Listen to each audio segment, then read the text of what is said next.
Tá ligado?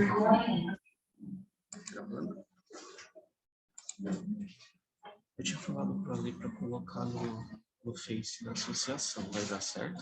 Não, porque a internet está caindo, mas a gente vai gravar. Ah, tá. Você gravou? Não, faz o seguinte, a gente apresentar na aula do Danilo, a gente estende as telas, porque não vai cair. Gente, acho que sim.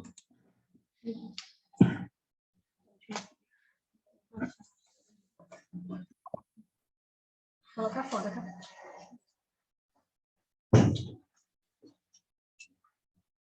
Só põe tela cheia. Olá, bom dia. Bom dia. Estão me ouvindo bem? Sim. Bom, eu quero primeiramente agradecer imensamente ao convite do nosso colega, amigo, gratidão eterna ao geógrafo educador Josimar Miranda. Foi ex-estudante. Eu não gosto muito da palavra aluno, que vem do grego, da raiz.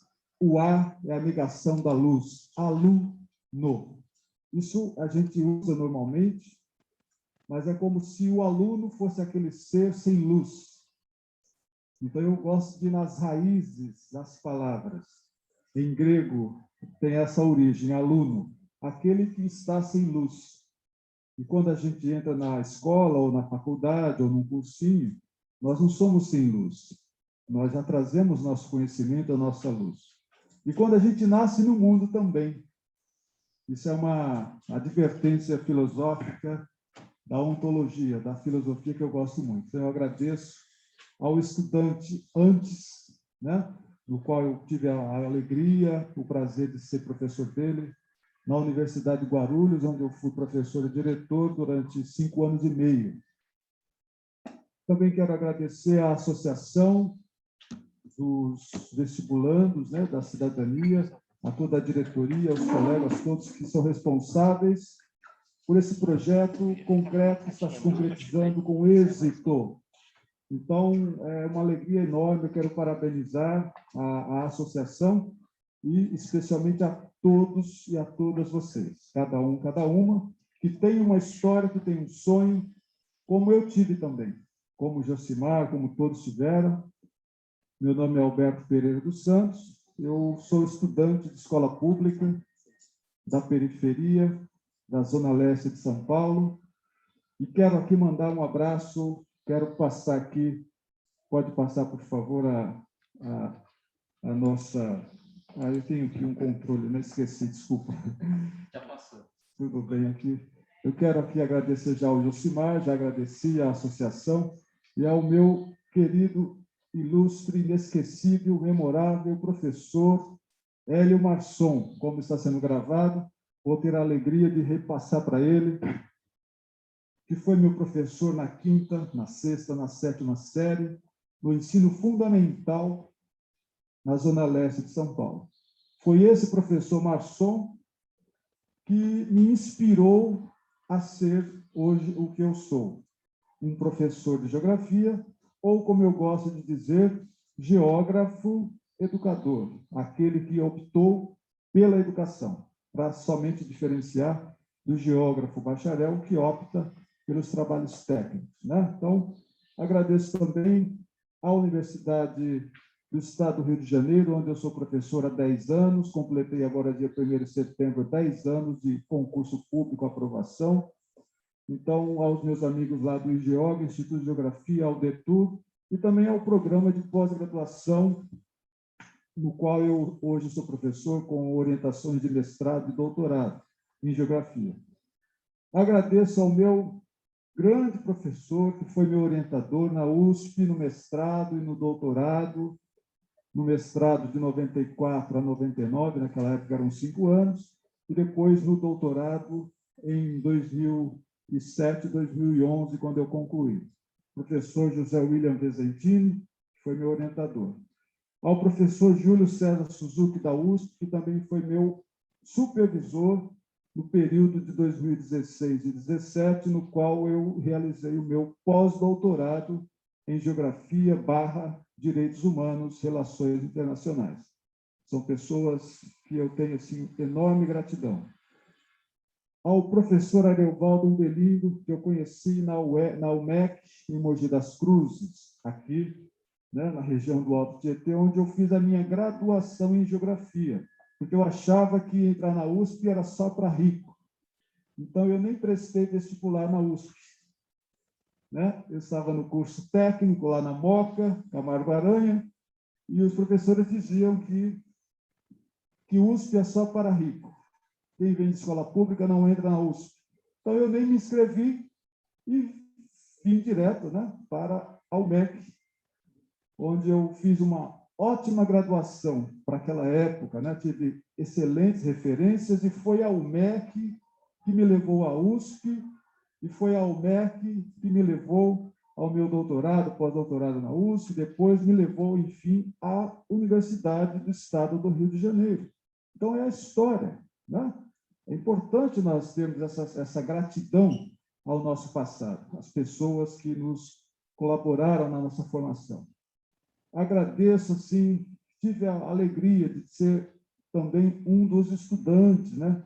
O professor Milton Santos foi professor de centenas, talvez de algumas milhares de geógrafos no Brasil e fora do país, mas eu tive aula com Milton Santos em 94, na época do mestrado, conhecia ele assim, andava no corredor, um homem simples, sempre sorridente, sempre generoso, de grande capacidade intelectual, mas nunca deixou de ser humilde, nunca deixou de ter a generosidade e o compromisso com a educação, com o conhecimento e com a construção de um país, digamos assim, mais generoso.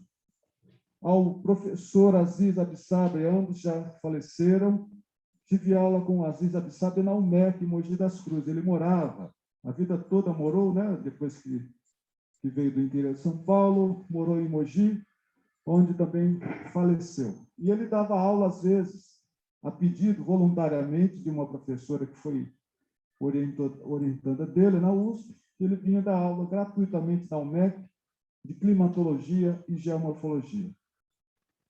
E depois, na USP, eu conheci o professor Aziz. Então, são as pessoas, esses humanos, engajados nessas questões sociais e educacionais, a quem eu tenho assim, a minha eterna gratidão. Não terei nunca condições de devolver, mas eu tenho as minhas falhas e não chego sequer aos pés de nenhum deles. Apenas quero dar a referência, né, para que vocês também, daqui 20 anos, quem sabe, né, possam retornar, ou até menos. Eu quero dizer assim, mas eu quero dizer que é importante a gente valorizar esses aspectos da nossa vida, ok? Muito bem, então vamos lá. Tá ótimo. Bom, objetivo da aula. Todo professor elabora uma aula e precisa ter um objetivo, ou alguns objetivos. O objetivo pelo menos são 4, bem objetivos, né? Bem diretos. Definir o conceito de geopolítica, definir o que é islamismo, analisar o território do Afeganistão no tabuleiro de xadrez. Quem joga xadrez, levanta a mão. É mais ou menos. As crianças de 10 anos já têm capacidade cognitiva, raciocínio de aprender. Convido, né, a todos nós aprendermos como jogar jogo xadrez, que é um pouco de geopolítica. Entender o que é o Talibã no governo do Afeganistão. Então, isto são os mínimos 4 objetivos bem pontuados, bem focados para a nossa aula. Eu espero conseguir dar conta de um tema super complexo, né? Desafiador, mas eu vou fazer uma síntese.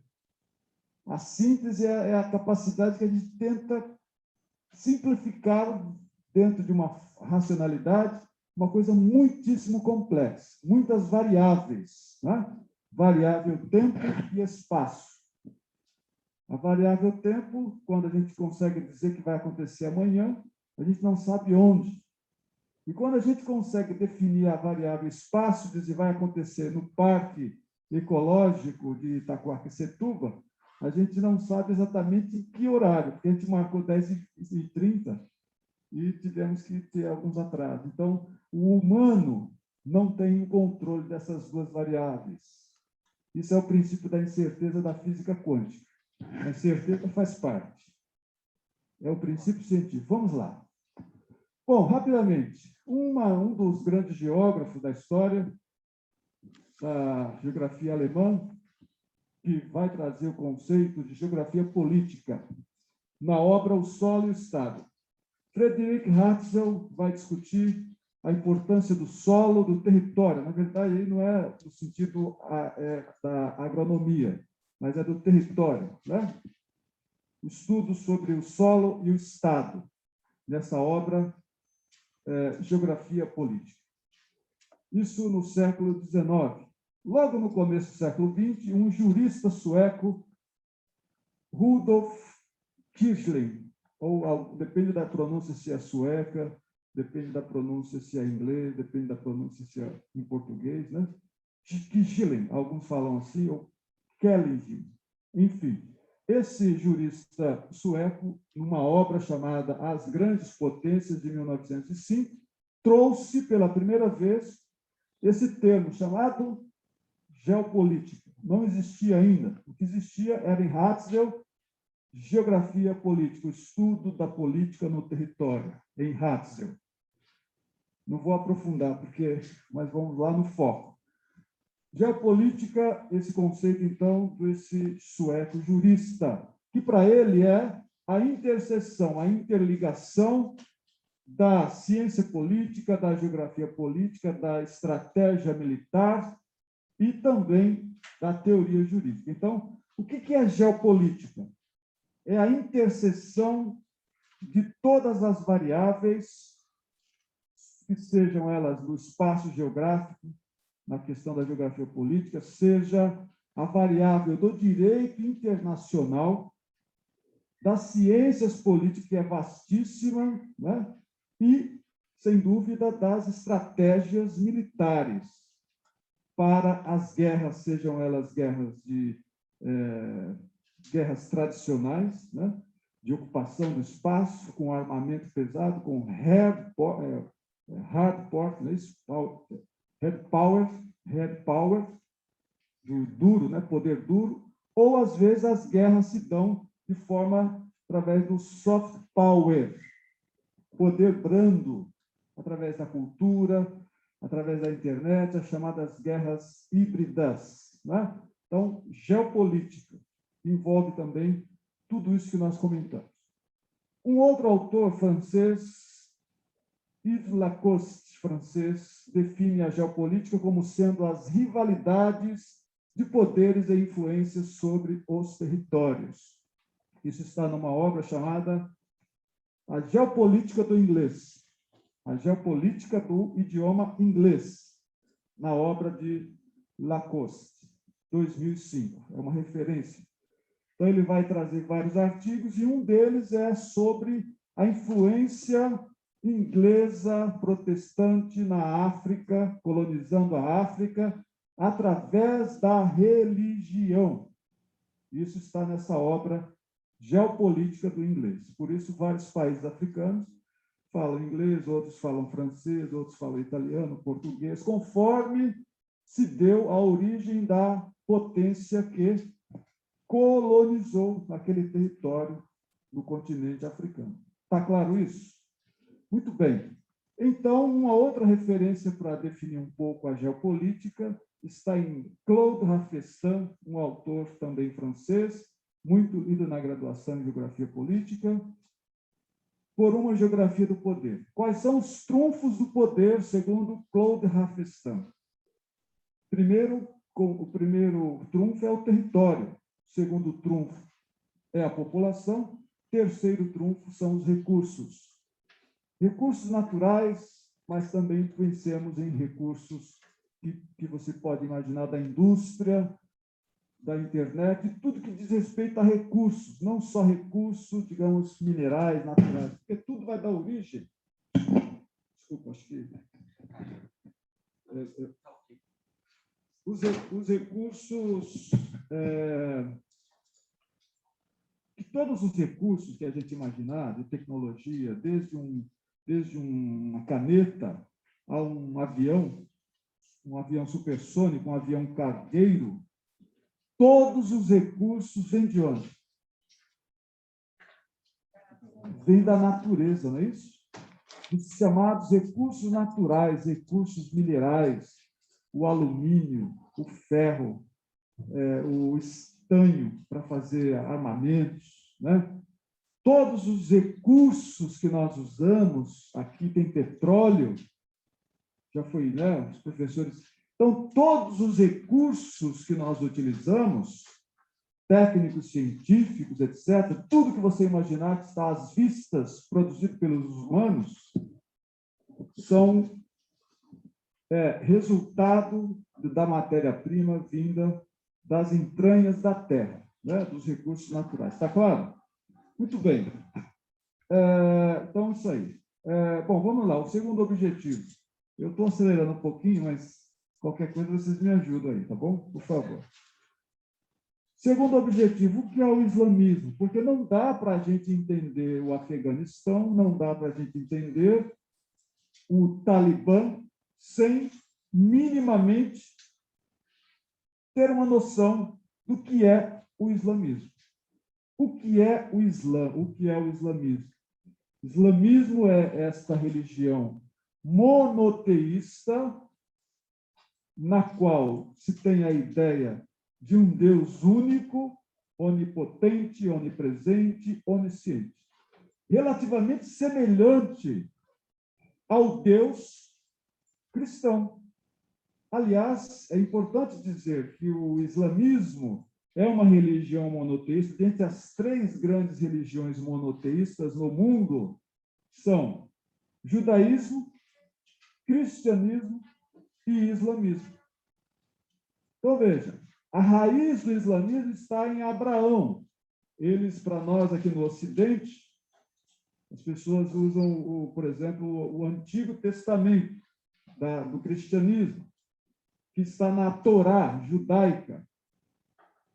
Esse abramanismo, essa origem de Abraão, né, de toda a história do monoteísmo antigo, que é judaico, por isso a gente fala civilização judaico-cristã, né?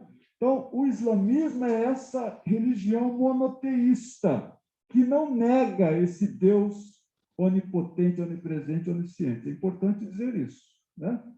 Lá na frente vem Cristo, na sua mensagem um pouco diversa da mensagem antiga.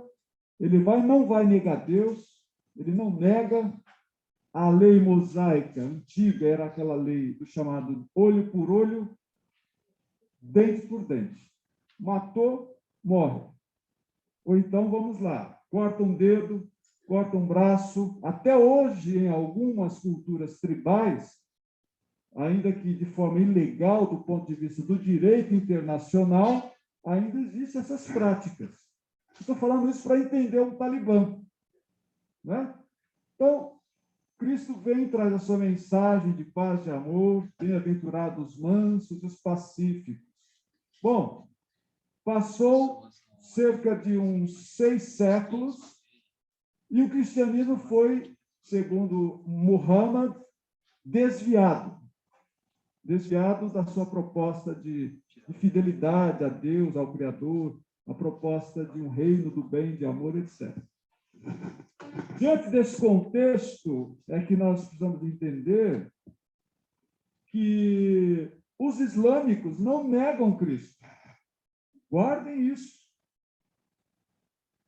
O Cristo está dentro do Alcorão também.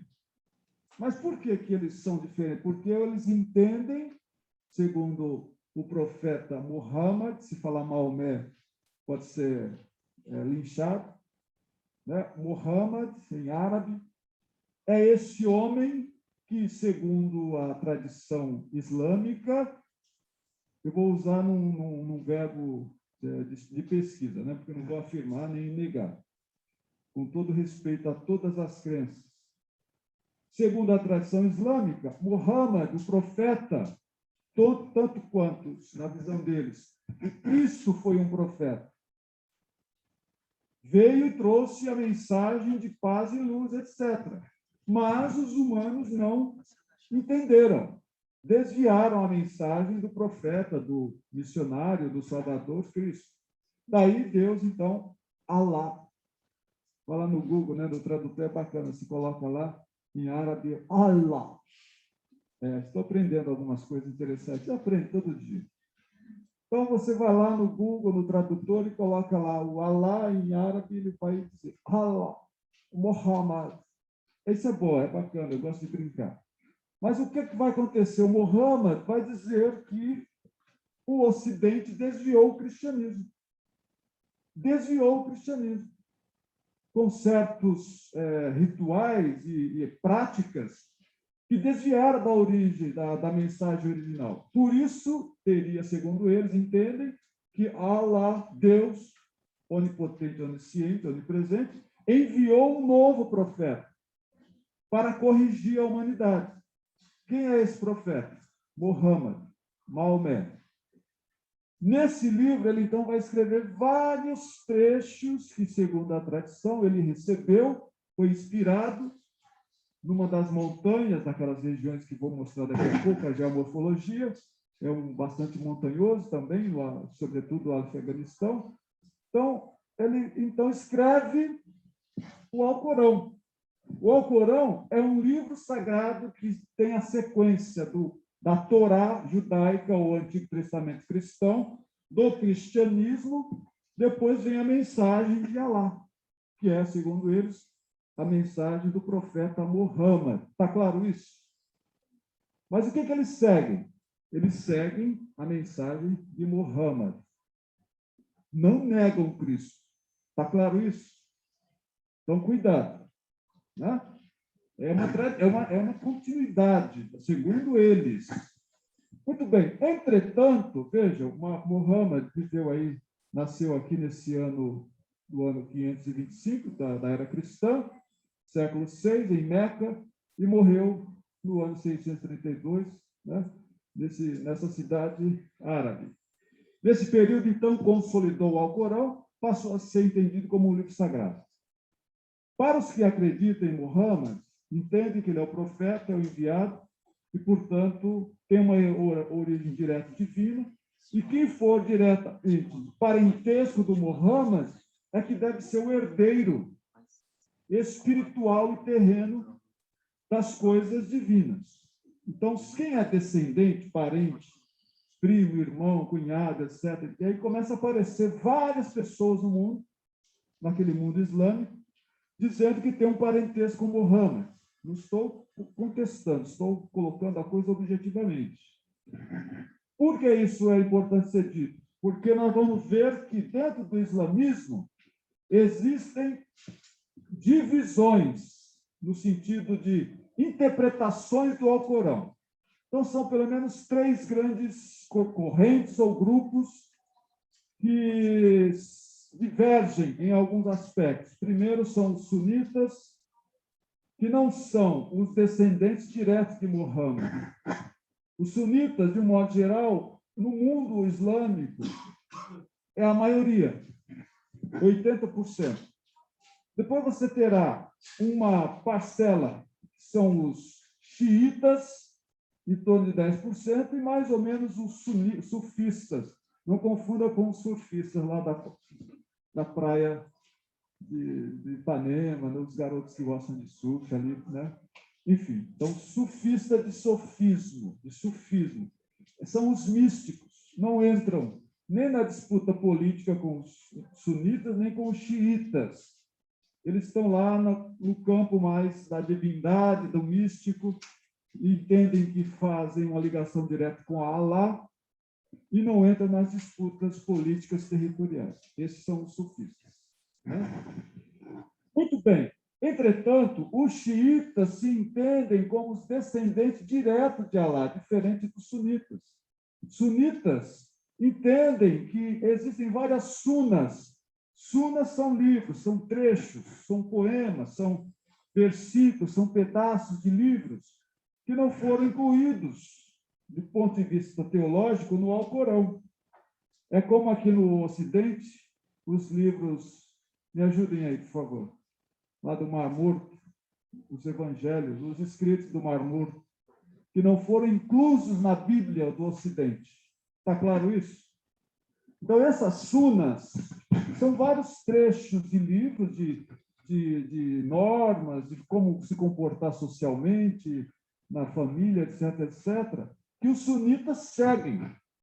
Mas os xiitas não aceitam isso. Eles aceitam aquilo que está no Alcorão, que a Maomé escreveu. Mas as sunas foram escritas também, só que não estão aqui dentro de uma forma interpretada como interpretam os xiitas. Está claro isso? Para entender essas divisões, basta lembrar que no Brasil nós também temos o cristianismo com várias divisões. Católico, dentro do católico tem vários segmentos católicos. Católico carismático, católico tradicional, como é a minha mãe, né? Que é aquele não entra só com reza, entra no seu quarto, faz a sua reza e tal. Catolicismo tradicional. Depois tem um catolicismo da teologia da libertação dos anos 60, 70, 80, na qual eu participei como grupo de jovens na igreja. E depois dos anos 60, 70, surge, vem para o Brasil, o chamado catolicismo carismático, que é também aqui na Canção Nova, aqui no Vale do Paraíba, enfim. Então, esses são os grandes segmentos católicos, mas existem outros tantos. Opus Dei, por exemplo, é um segmento católico. Então, dentro da Igreja Católica, que é uma coisa gigantesca no mundo, tem vários segmentos dentro do catolicismo. Assim como o protestantismo também tem vários segmentos, né? Então, eu não vou aprofundar, mas só para lembrar que existem essas divisões no cristianismo também. Bom, o mundo islâmico é esse aqui, segundo os dados da estatística que a gente consegue ver assim mais ou menos, né? Vamos supor que está mais ou menos atualizado, mas as estatísticas apontam para 1,6 bilhão de pessoas que são seguidores, adeptos do islamismo. Tá normal? Muito bem. Só que tem um detalhe, onde é que se concentra a maior parte, de ponto de vista de densidade demográfica dos fiéis do Islã? Se concentram as maiores percentuais aqui, nessa região, aqui no Afeganistão, por exemplo, chega a 90, 98, 99, quase 100%. Tem outras minorias e outras religiões aqui? Tem, mas 1%, não passa disso. O Afeganistão, né? Um detalhe que eu coloco na minha tese de doutorado, que no final eu coloco o nome: Geopolítica das Igrejas e Anarquia Religiosa no Brasil. Essa região aqui, ó, imaginem, onde é que passa o Equador aqui? Me ajudem aí. É aqui o Equador? É aqui embaixo? É aqui? Aqui no meio, né? Aqui no norte do Brasil, não é isso? Aqui, Amapá, passando aqui, não é isso o Equador? Ótimo. Grau 0 de latitude, certo? Um pouquinho para cima aqui, ó. Aqui seria 10, mais ou menos. Ó, o Equador está aqui. Um pouquinho aqui para cima seria 10 graus de latitude. Vocês concordam comigo, mais ou menos? 10 graus de latitude aqui, ó. Daqui a aqui, ó. Pouco para cima, o trópico de Câncer está em 27, não é isso? 27. Se você colocar o 27 mais ou menos aqui, 30, 40, passa aqui, ó. Talvez um pouquinho aqui, mais ou menos aqui 40 seria, mais ou menos isso? Quero dizer o seguinte, que na janela 10,40, entre o paralelo 10 graus aqui e o paralelo 40, Essa aqui, ó, essa aqui é a janela 1040, guardem esse conceito aí, janela 1040, que é muito usado nas igrejas evangélicas de missão. Essa janela 1040, aqui, ó, 10 graus, 40 graus, aqui, da África até o Extremo Oriente. É a janela que, segundo as igrejas missionárias cristãs no Brasil, nos Estados Unidos, no mundo inteiro, principalmente americanas, de origem americana, que vem para o Brasil, é a janela que o cristianismo tem que conquistar. Tem que, não tem discussão. Por quê? Porque lá é a região onde tem as igrejas, ou melhor, as religiões não cristãs, em domínio ou em predominância não cristã. Islamismo, em primeiro lugar,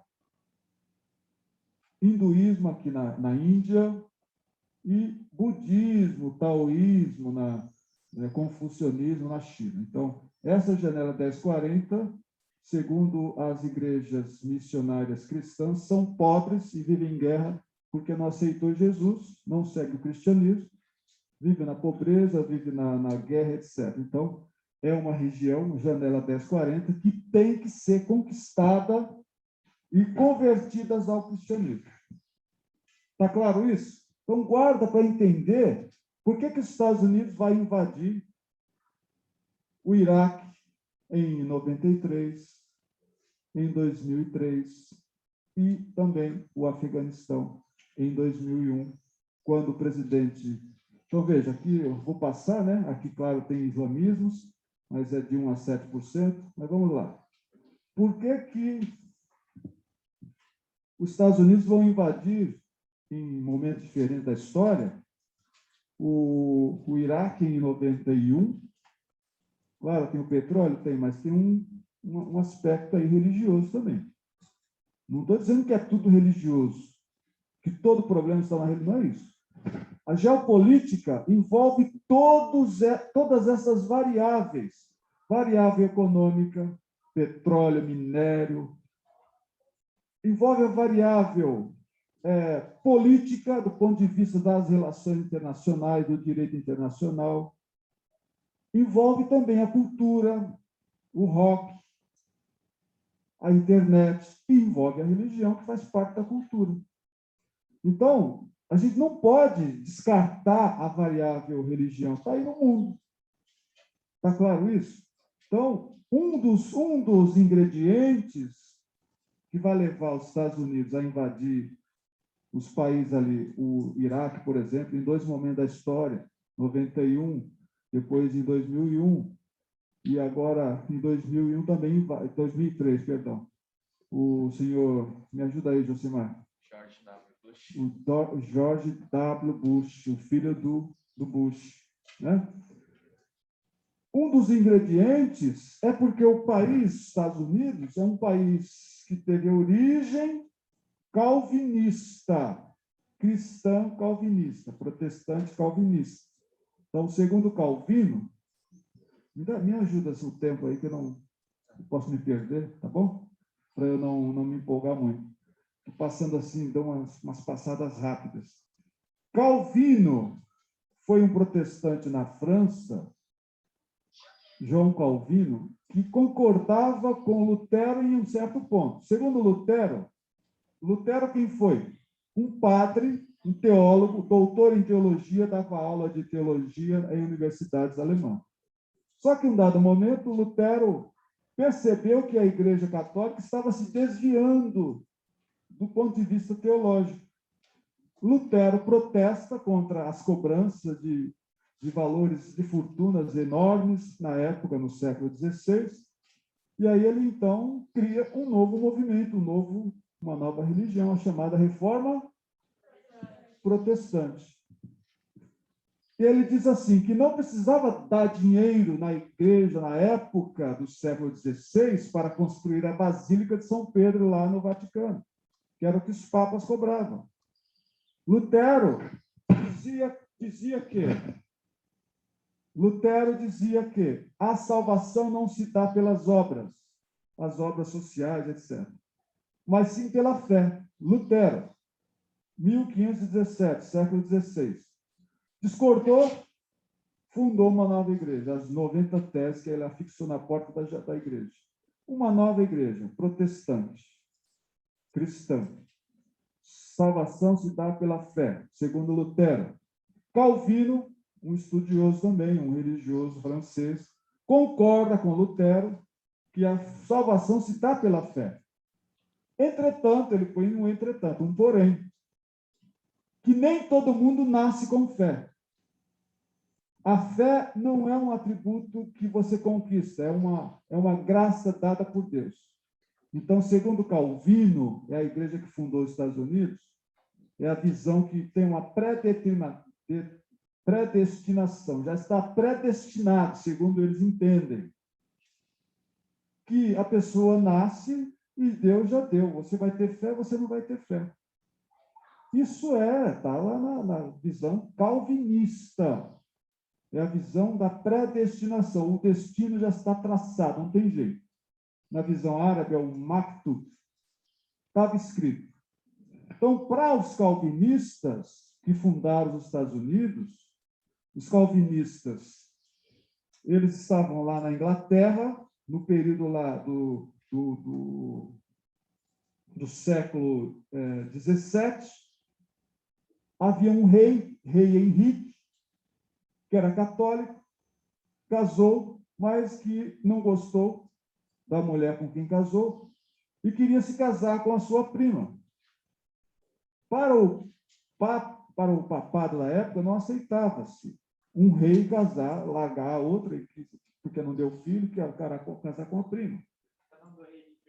Oi? Rei Henrique VIII. Né? Ele se casa pela segunda vez, o Papa Roma não aceita, ele era católico, a Inglaterra era católica. O que acontece? Ele se torna uma igreja chamada anglicana. É diferente do luterano, diferente do calvinista. O anglicanismo tem todos os rituais católicos, todos, muito parecido, para não dizer todos. Entretanto, não segue digamos assim, a autoridade papal, naquela época. Né? Hoje já se aproximaram. O que acontece com o rei Henrique? Cria uma nova igreja, a igreja anglicana, mas os católicos que estavam na Inglaterra naquela época discordaram do rei VIII, do Henrique VIII. Eles não aceitaram ele, tanto é que o casamento dele com a Ana Bolena nunca foi reconhecido. Como você chama? Cara, inteligente, parabéns. Hein? Eu adoro essas intervenções, assim, essas participações. Porque a gente fica aqui achando que está sabendo de alguma coisa, né? Eles sabem mais que a gente. Bacana. Então, aí o que acontece? Ele funda essa igreja, os católicos que estavam na Inglaterra não aceitaram essa mudança de comportamento religioso, começam a protestar contra o rei, mas passam a ser perseguidos. Porque quem pensa diferente tem que ser perseguido, na visão das pessoas que entendem assim. Você pensou diferente, é meu inimigo. Da visão religiosa fundamentalista, que vamos chegar no Talibã. Né? Quer dizer, pensou diferente, cara, dançou. Essa é a visão fundamentalista. Então, eu estou falando da geopolítica do Afeganistão, do Talibã, mas está na história. O que acontece com os calvinistas? Fogem da Inglaterra e vão fundar uma nova pátria. Onde? Nas 13 colônias dos Estados Unidos. Fogem da Inglaterra por motivo religioso, já com uma visão influenciada por João Calvino, que discorda do rei João Henrique VIII, discorda do catolicismo e abraça a visão calvinista da predestinação. Então, eles entenderam que Deus estava predestinado já para eles, que eles iriam fundar uma nova pátria que seria o governo do mundo, teria domínio sobre o mundo inteiro. São esses fundadores dos Estados Unidos. Está lá na visão, hoje 55% da população dos Estados Unidos são protestantes de forte influência calvinista, que é a nação para governar o mundo. O mundo está errado, só os calvinistas predestinados estão certos. Isso é a visão, né, teológica deles. Não vou entrar no mérito, eu sou apenas um humilde professor. Muito bem, para entender isso, vamos lá, voltar um pouco agora para o terceiro objetivo da aula, Afeganistão no tabuleiro de xadrez. Vejam só, rapidamente, voltando aqui, nós temos um cenário hoje, século XXI, de grandes potências, Rússia, a antiga União Soviética, a China está aqui, a União Europeia está aqui, né? A Inglaterra está aqui, né? Grã-Bretanha, Reino Unido, aqui, Inglaterra, Escócia, Irlanda do Norte e do Sul está aqui. França, ó, França está aqui, ó, aqui, desculpa, aqui, França. Portugal, Espanha, França. Questão de vestibular. O examinador põe lá no mapinha em branco, mapa mudo, e pede para você localizar, por exemplo, aqui, ó, esse pedacinho aqui. Ó. Ele coloca aqui o número 1, Irã, número 2, Paquistão, número 3, Turcomenistão, Tajiquistão. A questão é sobre o Afeganistão, mas ele nem vai, às vezes, examinar se você sabe sobre o Afeganistão. É só para localização, noção cartográfica, por exemplo. Faz um texto, alternativa A, número 1, Iraque. Está errado, aqui é Irã. Você embarcou no Iraque e errou. Então, são dicas, né? Dicas. Mas vamos lá, não vou entrar no mérito agora técnico de vestibular, vamos no nosso tema. O Afeganistão, na antiguidade, ó, está aqui o Afeganistão, né, o reino, o Império da Pérsia, foi fortemente, né, influenciado, tentado ser conquistado pela rota da seda antiga, né? Já ouviu falar da Mongólia, que o Gengis Khan? Já ouviu falar do Gengis Khan? Tem os filmes, né? Quem já ouviu falar do Gengis Khan? Depois vocês pesquisam Gengis Khan, a história dele. Foi um guerreiro sanguinário. Segundo a história, seu pai foi assassinado, ele era criança, depois ele cresce e vira um grande sanguinário, vai querer matar e mata, enfim, conquista grande parte do mundo. Gengis Khan. Mas ele passou por aqui, ó, Mongólia, o Marco Polo passou por aqui, enfim, o Império Persa está aqui, a rota da seda.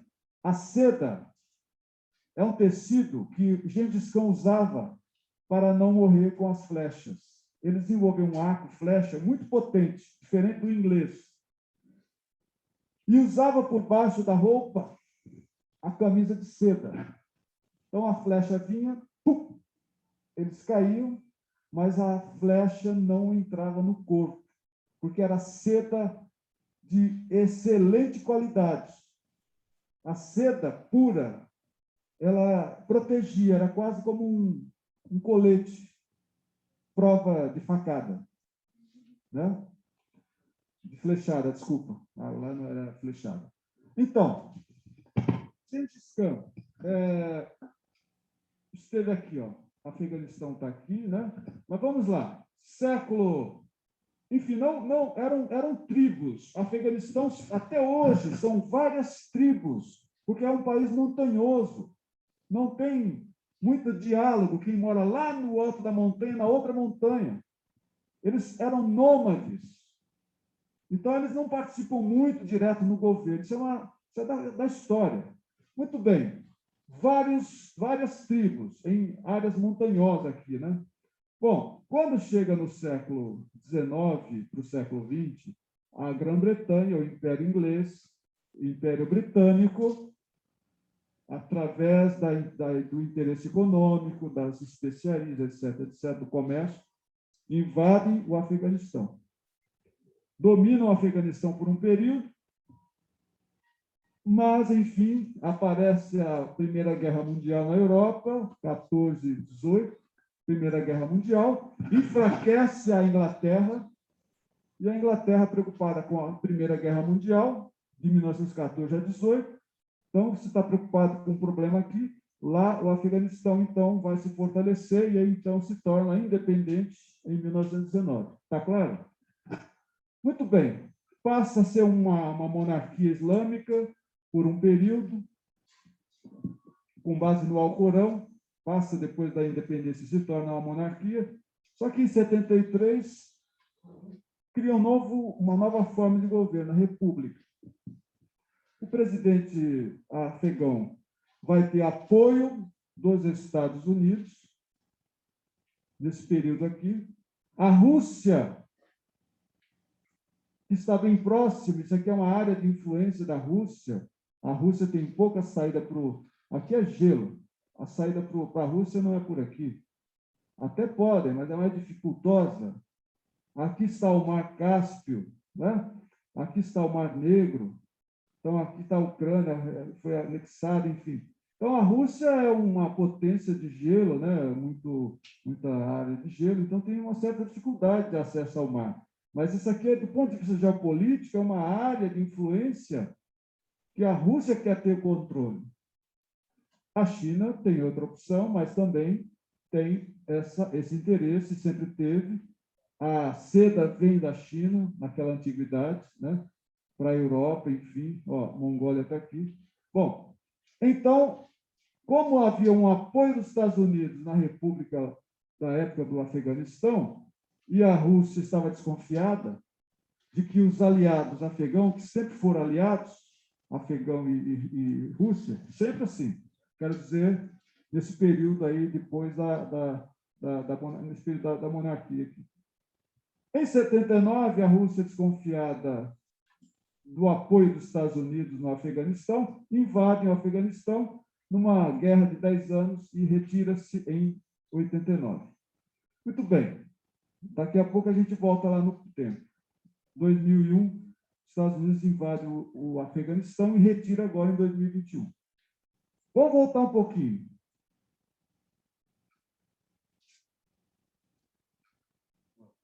Não está passando.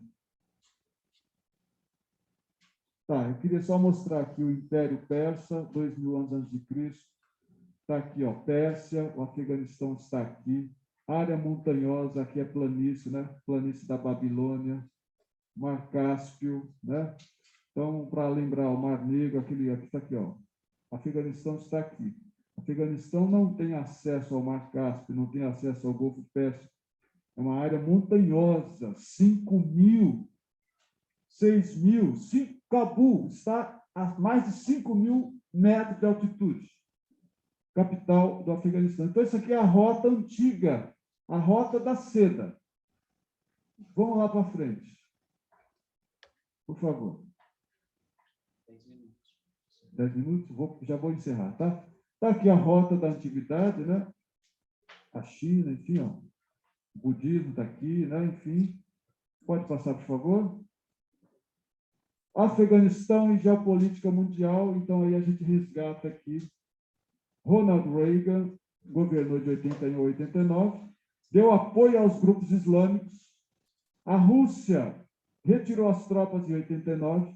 Nesse período aqui de apoio americano aos grupos islâmicos, são vários grupos, hein?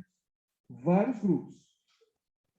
Esse apoio dos Estados Unidos aos grupos islâmicos contra a Rússia leva a Rússia a enfraquecer. Em 89, aí a Rússia se declara me ajudem, aquele presidente Boris Yeltsin.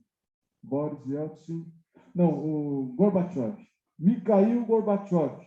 Mikhail Gorbachev era o presidente da antiga União Soviética. Propõe a glasnost e a perestroika, a transparência e uma mudança política. Mikhail Gorbachev. Mikhail Gorbachev, então, decide, por pressões internacionais, etc., enfim, é o fim da Rússia, da antiga União Soviética, 89 e 91.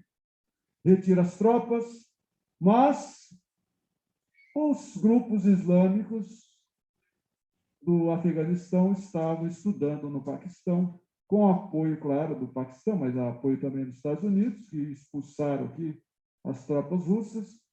Vai se formando aos poucos esse grupo de estudantes do islamismo e vai se formar esse grupo radical. Perdão, radical não é o certo. Grupo extremista. Radical vem do grego raiz. Raiz aí, na raiz das coisas. Extremismo é outra coisa. A mídia não ajuda. Radical ou radicalismo, vem de raiz, de ir na raiz do problema. É diferente de extremismo. Então, assim, Estados Unidos invade o Iraque naquele ano, vamos lá para frente, para eu não deixar uns minutinhos pelos... Olha aqui a reunião do presidente Ronald Reagan. Ele foi presidente em 81, 99, 81, 89. Está aqui o presidente. Esses grupos aqui são grupos já daqueles grupos islâmicos que vão dar origem, já era a formação do Talibã. Né? Estudaram no Paquistão, o Alcorão, tem uma visão extremista, fundamentalista, dogmática. Dogma é uma verdade absoluta, não se pode questionar. Dogma é isso. Né? Você não pode pensar diferente. Se pensar, é inimigo, virou inimigo. Bom, aí aqui, a partir daqui surge a Al-Qaeda, que é um outro grupo dentro do islamismo gigantesco. Osama Bin Laden, em 2001. Me ajuda aí, Josimar. As Torres Gêmeas, não é isso? A derrubada das Torres Gêmeas em 2001. O presidente da época já era o Bush, George W. Bush. Decide, no Congresso Nacional, ele diz assim, vamos entrar agora na era, na cruzada contra o mal, contra o terror. Cruzada remete às guerras das cruzadas católicas do Império Romano. Cruzada contra o terror. Invade, então, o Afeganistão. Por quê?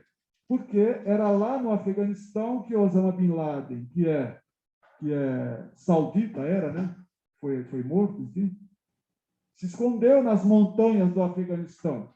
Lá é difícil o acesso. Bom, nesse contexto também invadiu o Afeganistão, invadiu o Iraque, mas pela segunda vez, em 2003, afirmando que haviam armas nucleares, químicas do Afeganistão, do Iraque, etc. Depois a ONU concluiu que não tinha arma, coisa nenhuma, atômica, etc. Nesse contexto, mataram aquele Saddam Hussein, aqui, e aí, nesse contexto, surge outros grupos que vão fundar o Estado Islâmico. São sunitas islâmicos que entendem, são islâmicos que entendem que os Estados Unidos é que é o mal do mundo. Não estou afirmando que sou eu. Alberto, não estou afirmando isso, são eles que pensam assim. Resumindo, pode passar, por favor? Nesse contexto atual, 2021, século XXI, o presidente chinês Xi Jinping já formou, né, aquela rota antiga da seda. A China hoje se fortalece cada vez mais, ó, a rota passa por aqui, ó, Cabul, né, capital do Afeganistão, Calcutá, na Índia. Então, essa é a nova rota da seda, envolve todo o mercado europeu, tecidos, enfim, a Itália tem grande interesse, porque, né, na moda, etc. Enfim, então, aqui está se fortalecendo a rota, aquela rota da antiguidade hoje, é um grande mercado. Esse é um dos interesses, principalmente da China, né, nessa rota aqui, por onde passa aqui a capital, Cabul, ok? Gente, estou encerrando, só mais uma transparência, está aqui. Olha aqui, essas aqui são áreas altíssimas, elevada altitude em relação ao nível do mar. Cabul, eu disse, chega a mais de 5.000 metros de altitude. A fronteira, o corredor de Wakhan, é esse pedacinho aqui, fronteira com a China. Então, o problema não é tanto assim, né, como alguns afirmam, extraída do G1, mas não é tanto assim um problema de fronteira. É mais um interesse em ter uma estabilidade no Afeganistão, com o domínio dos talibãs, porque os talibãs tendo controle, estabilizando a economia, a política, é de interesse para quem? Para a China, para a Rússia, para outras potências, para a Europa. Porque se tem instabilidade política, lá é república ainda. República são 3 poderes. Lá é Alcorão, tem que seguir o Alcorão. O poder judiciário, legislativo, executivo segue o Alcorão. Quando começa a haver desequilíbrio, um querendo fechar o outro, gera instabilidade. É o que está acontecendo no Brasil. Me desculpe, mas os investidores sabem que aqui está um risco. E não sou eu, está aí, os próprios economistas. Então, estou encerrando, eu agradeço. Acho que encerrei já, deixa eu ver, acho que encerrei. Se quiserem aprofundar um pouquinho sobre geopolítica das igrejas, anarquismo no Brasil, a minha tese de doutorado, e por isso que eu trouxe uma referência lá na janela 1040, né? Não está mais à venda nas livrarias, porque foram poucas edições, mas às vezes acha, se tiver curiosidade, né, Justimar? Se tiver, às vezes acha na estante virtual bem baratinho, tá? Não vou ganhar nada, só estou dando a referência para quem tiver interesse lá na frente em aprofundar. Meu ex-professor, orientador, Novas Geopolíticas, interessante que ele traz algumas questões das teorias, né? Eu não vou aprofundar, do Mackinder, da Terra-Coração. Quem tiver o domínio da Terra-Coração terá o domínio do mundo. A Terra-Coração está ali, naquela região da Ásia, né? A Ásia Menor, Europa do Leste. Então, quem tiver o controle daquela região, por onde passa grandes recursos, onde tem grandes recursos, grande concentração populacional, terá o domínio do mundo. Então, é uma teoria antiga, clássica, mas é preciso não esquecê-la, né? Samuel Huntington já morreu, era um assessor de relações internacionais nos Estados Unidos, na obra O Choque das Civilizações, de 97. Então, foram essas 3 referências básicas que eu utilizei para elaborar esse pequeno resumo, essa síntese de algo super complexo, que eu tenho clareza de que não respondi tudo, mas eu tentei sintetizar um tema muito complexo. E se tiver alguma pergunta, mas de qualquer forma eu agradeço a atenção de vocês todos e agradeço também, já disse no começo, tá bom? Muito obrigado, um excelente dia para vocês. Obrigado. Se tiver perguntas... Professor? Quem está falando? Professor? Pois não. Bom dia. Bom dia. Meu nome é Patrícia. Eu estou assistindo remotamente a sua aula. Gostaria de agradecer pela gentileza, pela generosidade do senhor estar aqui, disponibilizando o seu tempo para nos ajudar a compreender, contribuir para a nossa contribuição, para entendermos os acontecimentos no Afeganistão. E eu tenho uma pergunta que eu gostaria que o senhor comentasse conosco sobre se os Estados Unidos eles devem se preocupar com essa retomada rápida do Talibã por uma eventual vingança, por uma revanche histórica com relação aos 20 anos, né, que eles foram condenados. E também os Estados Unidos eles se preocuparam em combater o terrorismo tanto dentro de casa como fora. Tudo isso pode repercutir na volta do terrorismo como estava naquela época, há 20 anos atrás, não só os Estados Unidos, mas outros países que apoiaram também correm esse risco? O que o senhor acha? Muito obrigada.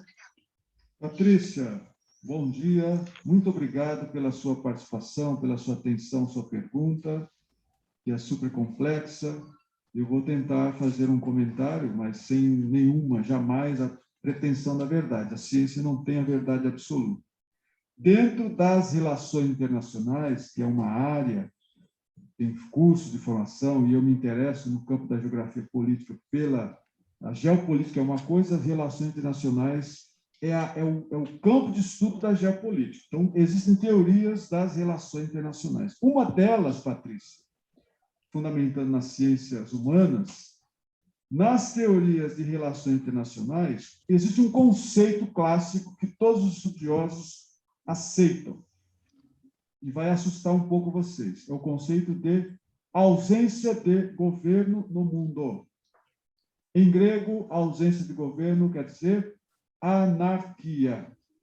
Então, veja, anarquia não é bagunça, anarquia não é desordem.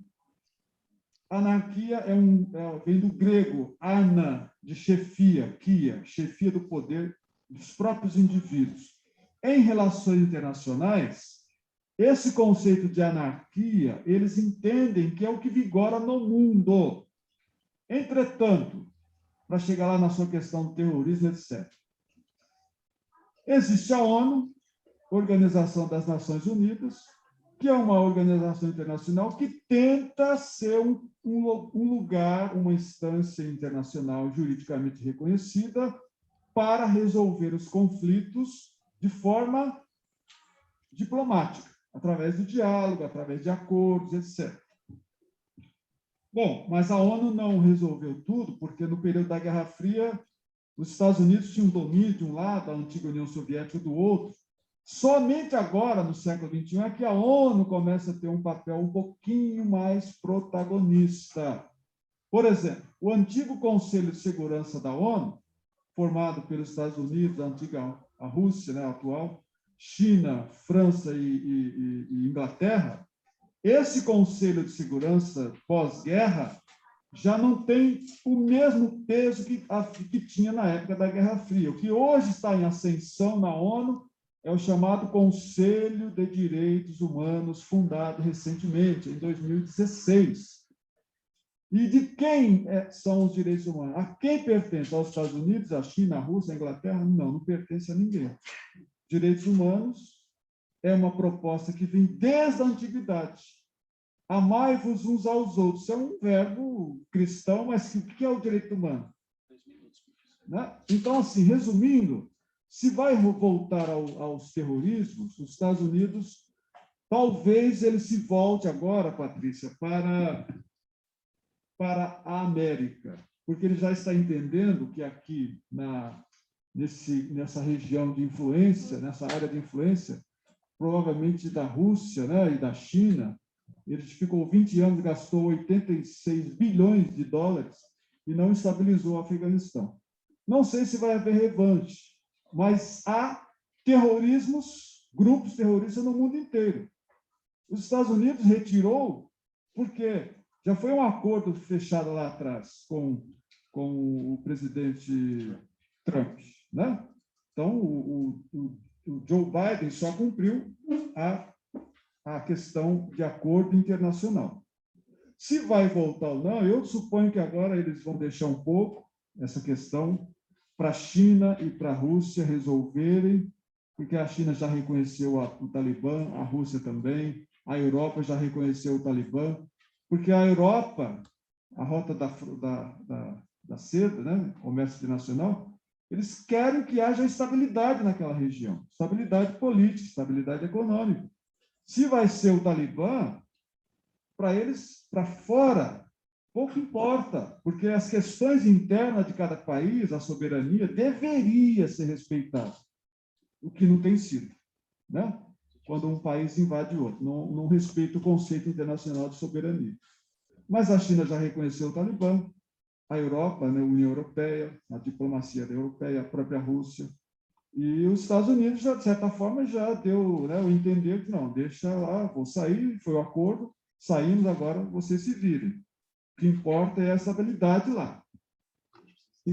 Então, é isso aí. Não sei se eu consegui, mas em síntese é isso, tá bom, gente? Desculpem, extrapolei um pouquinho aí. Obrigado, tá? Obrigado. Gente, As perguntas que vocês tiverem ao professor Alberto, eu vou pedir uma gentileza. Vocês podem encaminhar, o pessoal da supervisão ou para o Alê, eu repasso ao professor e nós respondemos para vocês aí no decorrer da semana. Esse é um tema muito amplo para nós tratarmos em tão pouco tempo. A nossa última aula de Geografia Humana, eu vou abordar um pouquinho sobre geografia política, né, de uma forma com um pouquinho mais de espaço de tempo, e nós podemos até debater um pouco sobre esse cenário geopolítico atual e futuramente quais são as prospecções, né, já que nada é certo dentro de uma análise política mundial, sendo que a cada 2 anos nós temos aí várias modificações de poder que eu quero dizer de quem direciona a força no mundo. Então, é algo totalmente transitório quando se fala em política.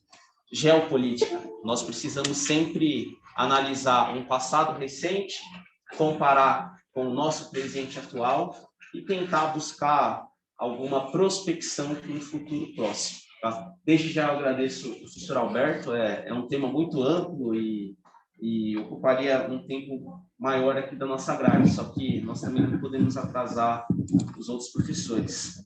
Obrigado, tenham um bom sábado, bom final de semana, bons estudos. Tchau, tchau, gente. Valeu, obrigado. Valeu. Obrigado.